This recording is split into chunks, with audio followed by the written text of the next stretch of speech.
हाय dears, कैसे हैं आप सभी। और आप लोग का एक नया लेसन कोरल ड्राव है जिसे आप बहुत चीज़ें इसमें सीख सकते हो। कोरल ड्राव का जो है आप मेरे ऐप के जरिए आपका वेलकम भी है और आप इसके जरिए complete graphic designing, DTP design and web design में होने वाले कोरल ड्राव का यूजेस के बारे में आप बेहतरीन ढंग से सीख सकते हैं। तो आज जो है सबसे पहले मैं जो पहला लेसन पहला डे है मैं इसे स्टार्टअप कर देता हूँ पहला डे का।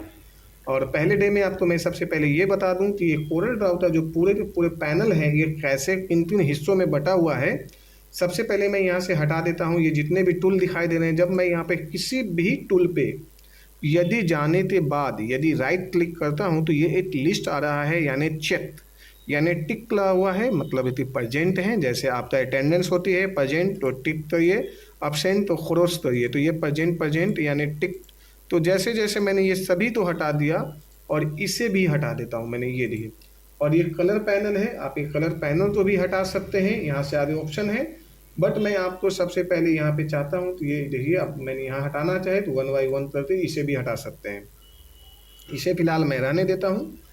अब ये आपका डिजाइन का पूरा इस तरह से पैनल है। कोई भी चीज़ें आप तो छुप जाए कोरल ड्राव के अंदर में तो वो आप कैसे लाएंगे, कहाँ से लाएंगे, ये सारी चीज़ें आप पहला डे में सीख लीजिए। कोरल ड्राव में बता दें वो ग्राफिक का सबसे बेहतरीन और एक अच्छे सॉफ्टवेयर में से हैं जिसके दुनिया में मिलियंस यूजर्स हैं और ज़्यादा से ज़्यादा कोरल ड्राव ग्राफिक्स में यूज होती है, इजी वे में यूज होती है, जिसके जरिए लोग हज़ारों लाखों रुपए जो है पर मंथ कमा रहे हैं। तो सबसे पहले ये टूल लाने का मैं बता दूं तो यहाँ पे हम जाते हैं, ये मेरा पेज है, ये जो आपको दिखाई दे रहा है ये पेज है। इसी पेज के जरिए हमें काम करना होता है, प्रिंट हमें यहीं से करना होता है। तो हम यहाँ पे आते हैं, यहाँ पे करते हैं सबसे पहले राइट क्लिक करने के बाद में हम चले जाते हैं यहाँ पे व्यू ऑप्शन में। व्यू ऑप्शन में हम जाते हैं तो मेरे पास में ऑप्शन आ रहा है, जैसे यहाँ पे टूल बॉक्स है एंड यहाँ पे आने के बाद में स्टेटस बार है एंड यहाँ पे प्रॉपर्टी बार है एंड यहाँ पे रूलर बार है। तो ये डिफरेंट टाइप के यहाँ पे दिए हुए हैं। ये कलर पैलेट हैं, जो कुछ कलर आपको दिखाई दे रही है यहाँ पे उस पर आप देखोगे तो ये जो चेक लगा हुआ है, टिक का चिन्ह लगा हुआ है, वो समझिए यहाँ पर वो प्रेजेंट है। तो यदि आप इसे हटाना चाहते हैं तो यहाँ से भी आप हटा सकते हैं। जैसे यहाँ से ये एक कलर और हट चुका है। फिर मैं वापस जाता हूँ, व्यू पे जाता हूँ और हम यहाँ पे एक प्रॉपर्टी बार ले लेते हैं।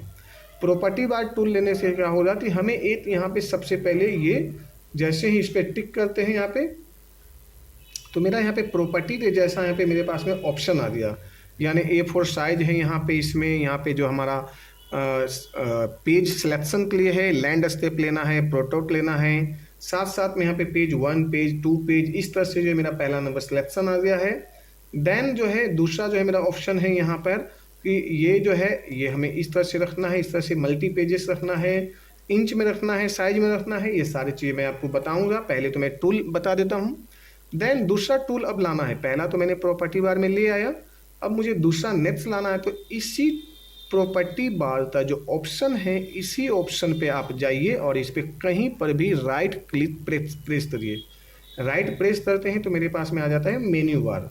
तो मेन्यू यानी कि जो टैब बार है, ये जो मेन्यू है, इस पे आप आइए और इसमें राइट और यहाँ पे करते हैं स्टेटस बार, देन राइट लीजिए स्टैंडर्ड बार, देन राइट लीजिए टूल बार और देन राइट ले लीजिए। इसी तरह से आप 1 बाय 1 करते सारे के सारे प्रेजेंट कर लेते हैं। अब यहाँ पे आप देखिए तो प्रॉपर आपका सेटअप आ चुका है जहाँ पे आप डिफरेंट टाइप का डिजाइन बनाओगे।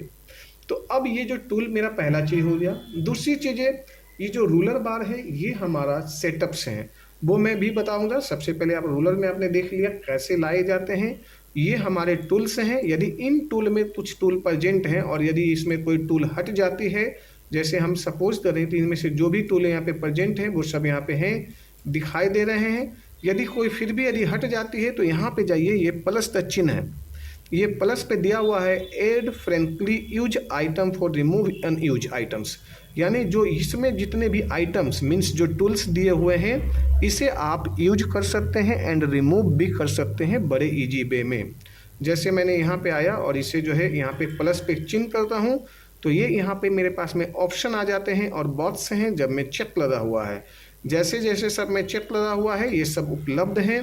जिनमें चेक का चिन्ह नहीं है वो अनुपलब्ध हैं। अब जैसे इनमें से कोई मुझे हटाना है, जैसे मैं बात करूँ यहाँ पे टूल दिखा रहे हो इलिप्स टूल यहाँ पे, और यहाँ पे उपलब्ध है। यदि इलिप्स टूल का मैं यहाँ से हटा देता हूँ तो आप देखना यहाँ से वो हट चुका है।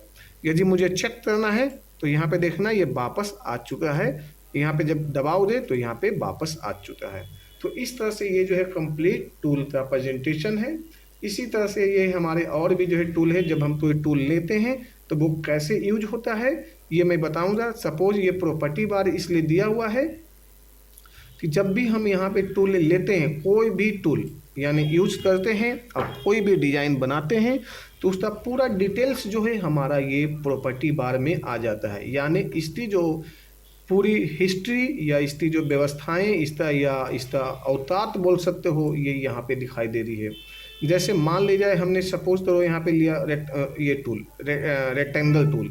सपोज रेक्टेंगल लेते हैं तो ये आधा कट आ रहा है, इसलिए कि यहाँ पे 20 लिखा हुआ है। ये इस पे 0 है, इस पे 0 है, इस पे 0 है, बट इस कॉर्नर यानी इस कॉर्नर पे यहाँ पे 0 है। तो यदि हम यहाँ पे 20 है, यहाँ पे हम 0 कर देते हैं तो ये भी बराबर हो चुका है।